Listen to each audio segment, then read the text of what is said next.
जय Hind everyone. Shri Ram public school की online class में आपका स्वागत है।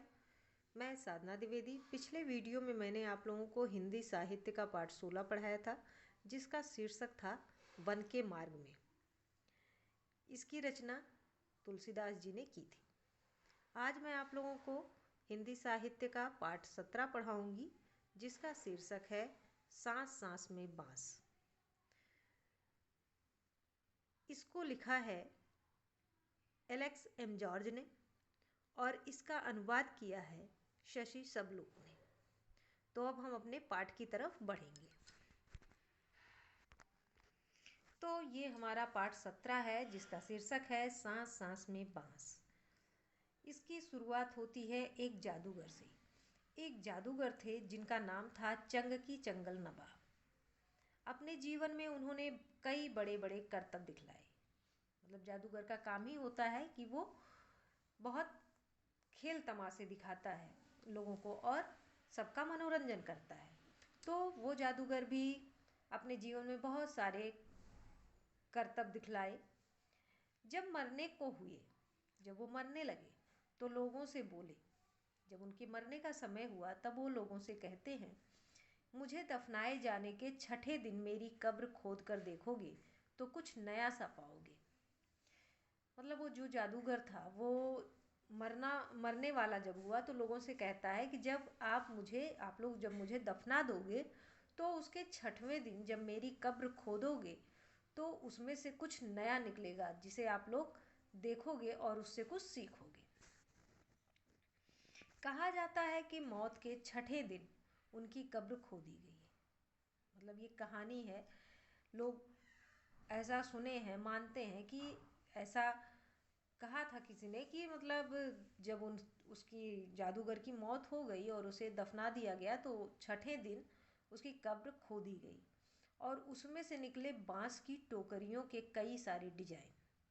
मतलब जब उसकी कब्र खोदी गई उस जादूगर की, तो उसमें से कई सारे डिजाइन की टोकरियाँ निकली, वो भी बांस की टोकरियाँ। लोगों ने उन्हें देखा।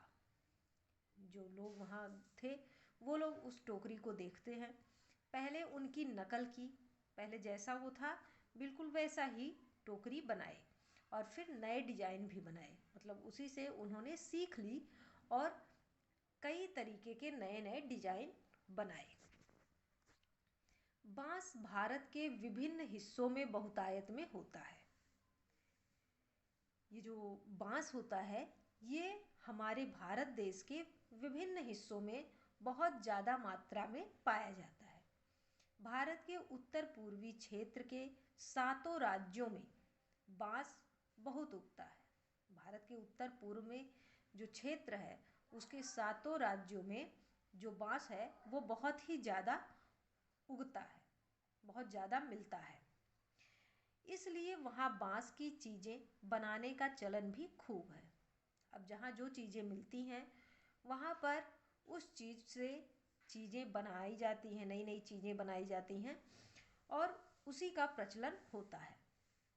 तो इस तरीके से जहाँ बांस अधिक मात्रा में मिलते हैं वहाँ पर बांस की चीज़ें बहुत ज़्यादा मात्रा में बनाई जाती हैं और उसका प्रयोग भी किया जाता है।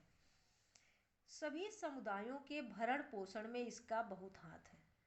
मतलब ये जो बांस से सामान बनाए जाते हैं, नए नए तरीके की टोकरियाँ बनाई जाती हैं, ये सभी सामान जो हैं वो लोग हाथों से बनाते हैं। और ये जो हैं कई समुदाय ऐसे हैं जो इन्हीं के कारण उनका जीविकोपार्जन चलता है। वो अपने हाथ की कला से ही अपने जीविकोपार्जन को चलाते हैं। यहाँ हम खास तौर पर देश के उत्तरी पूर्वी राज्य नागालैंड की बात करेंगे। मतलब इस पाठ में आपको हमारे देश के उत्तर पूर्वी राज्य में जो राज्य है नागालैंड, वहाँ की बात की जा रही है। नागालैंड के निवासियों में बांस की चीज़ें बनाने का खूब प्रचलन है। मतलब नागालैंड में बहुत ज़्यादा बांस मिलता है, बहुत ज़्यादा बांस उगता है। तो वहाँ के जो निवासी हैं वो बांस की चीज़ें बनाते ही रहते हैं, उसी से उनका जीविकोपार्जन चलता है और वहाँ पर बांस की चीज़ें बनाने का प्रचलन भी खूब है। इंसान ने जब हाथ से कलात्मक चीज़ें बनानी शुरू की, बांस की चीज़ें तभी से बन रही हैं। फिर लेखक क्या लिखता है कि इंसान जो है, जो मनुष्य है, उसने जब से हाथ से कलात्मक चीज़ें बनानी शुरू की, मतलब जब से वो अपने हाथ से नई नई चीज़ें बनाने शुरू की, सीखी, तभी से बांस की चीज़ें जो हैं बन रही हैं। आवश्यकता के अनुसार इसमें बदलाव हुए हैं और अब भी हो रहे हैं।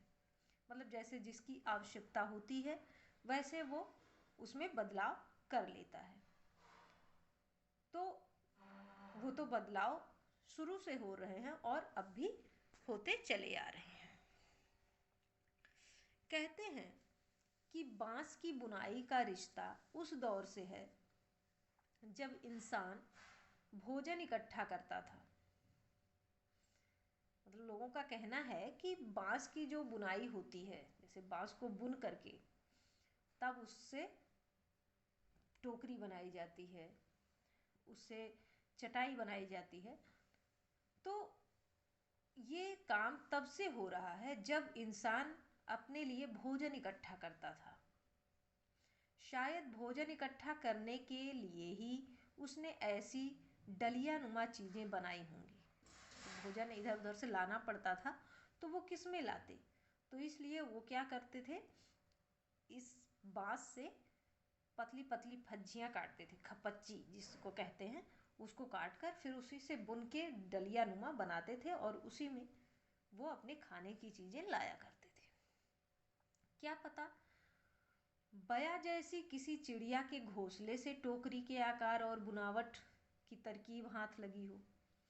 अब ये लाइन आपके लिए बहुत ही इम्पॉर्टेंट है कि लोग कहते हैं कि क्या पता, हो सकता है एक चिड़िया होती है जिसका नाम है बया, तो उस चिड़िया के घोंसले को देखकर लोगों ने टोकरी का आकार और उसकी बुनावट का उपाय सोचा हो या सीखा हो उसी से देख करके।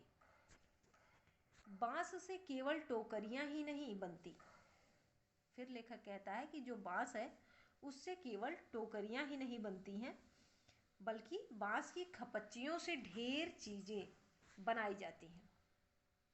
फिर लेखक बताता है कि जो बांस की खपच्चियाँ होती हैं उससे बहुत सारी चीज़ें बनाई जाती हैं, जैसे तरह तरह की चटाइयाँ, टोपियाँ, टोकरियाँ, बर्तन, बैलगाड़ियाँ, फर्नीचर, सजावटी सामान, जाल, मकान, पुल और खिलौने भी। तो इतने सारे सामान जो हैं वो बांस की खपच्चियों से तैयार किए जाते हैं। यहाँ देखिए छोटा सा दिया हुआ है कि बांस से मेरा रिश्ता। अब बांस से किस तरीके से रिश्ता है, बांस का यह झुरमुट मुझे अमीर बना देता है। बांस जो है वो लोगों को अमीर बनाता है। कैसे? उनके हाथ में अगर ये गुण है कि वो बांस से किस तरीके से सामान तैयार करते हैं तो वो उन्हें अमीर बनाता है, क्योंकि उस सामान को वो बनाकर बेचेंगे मार्केट में यानी बाजार में, तो उन्हें उससे पैसे मिलेंगे। इससे मैं अपना घर बना सकता हूँ।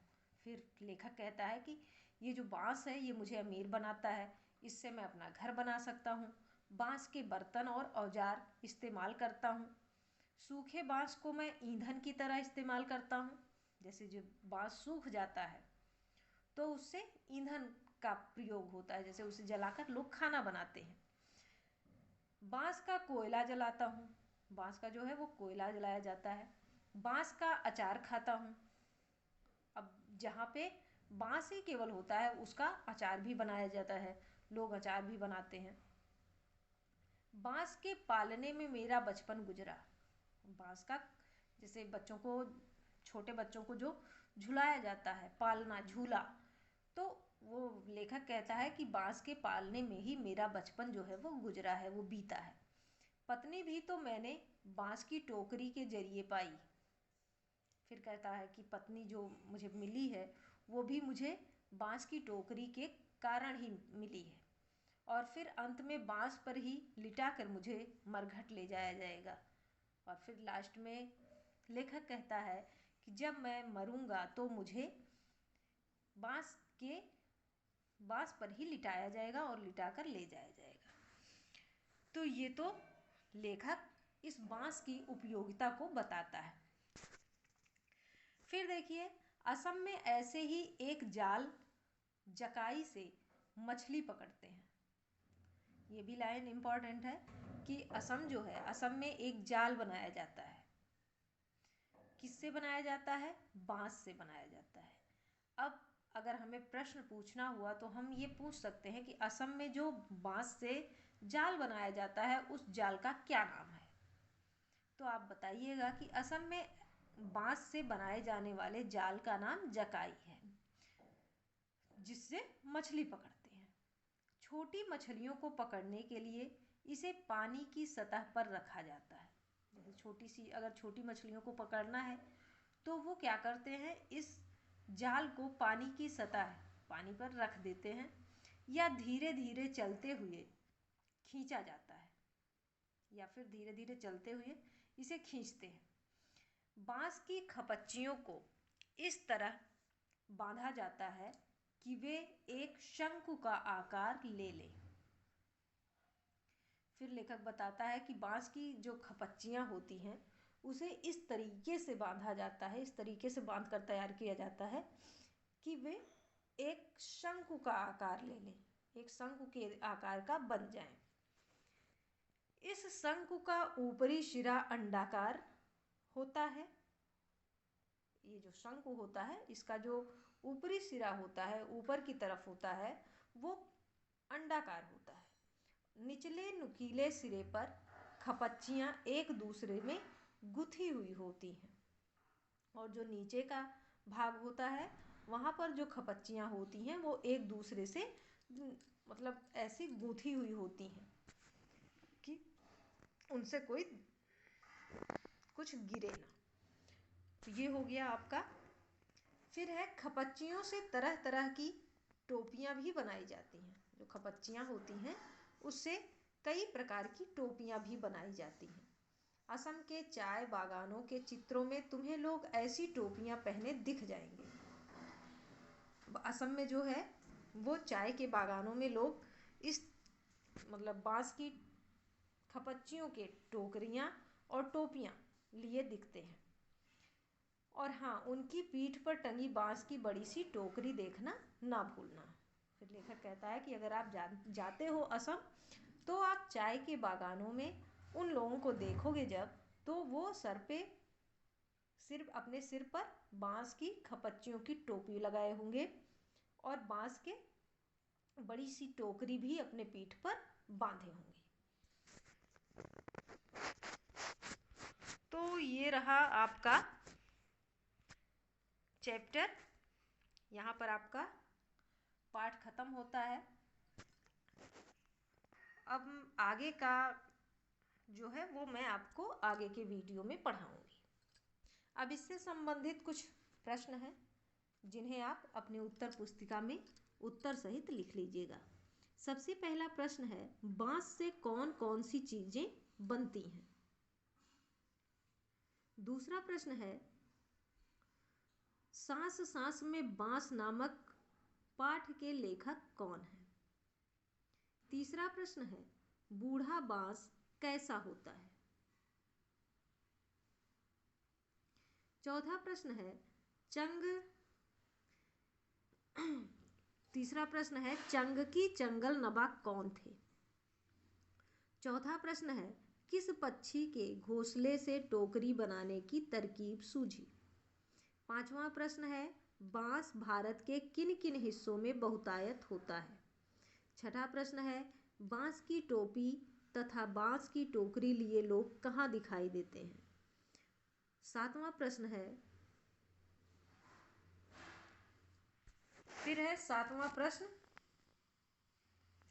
कि बांस की खपच्चियों से बनाए गए जाल का क्या नाम है? तो अब इन सातों प्रश्नों के उत्तर आप अपनी उत्तर पुस्तिका में लिख लीजिएगा और याद कर लीजिएगा। अब हम आप लोगों को इस पाठ में आए कठिन शब्दों के अर्थ बताएंगे। इन्हें भी आप अपनी उत्तर पुस्तिका में लिख लीजिएगा और याद कर लीजिए। तो इस पाठ में आए कठिन शब्दों के अर्थ इस प्रकार हैं। सबसे पहले है कर्तव्य। कर्तव्य मीन्स होता है करामात। दूसरा है दफनाए। दफनाए मीन्स मुर्दे को जमीन में गाड़ने का काम। बहुतायत। बहुतायत मीन्स बहुत अधिक। चलन। चलन मीन्स रिवाज। प्रचलन। प्रचलन मीन्स चलन। तरकीब। तरकीब मीन्स तरीका। शंकु। शंकु मीन्स खूंटी। ईंधन। ईंधन मीन्स होता है जलाने का सामान। पालना। पालना मीन्स होता है झूला। मसलन। मसलन मीन्स होता है उदाहरण के लिए। गठान। गठान मीन्स गांठ। हुनर। हुनर मीन्स कलाकारी। तर्जनी। तर्जनी मीन्स अंगूठे के पास की उंगली। दौरान। दौरान मीन्स बीच। प्रक्रिया। प्रक्रिया मीन्स तरीका। तो ये आपके पाठ में आए हुए कठिन शब्द हैं और उनके अर्थ हैं। इन्हें भी आप अपनी उत्तर पुस्तिका में लिखकर याद कर लीजिएगा। धन्यवाद।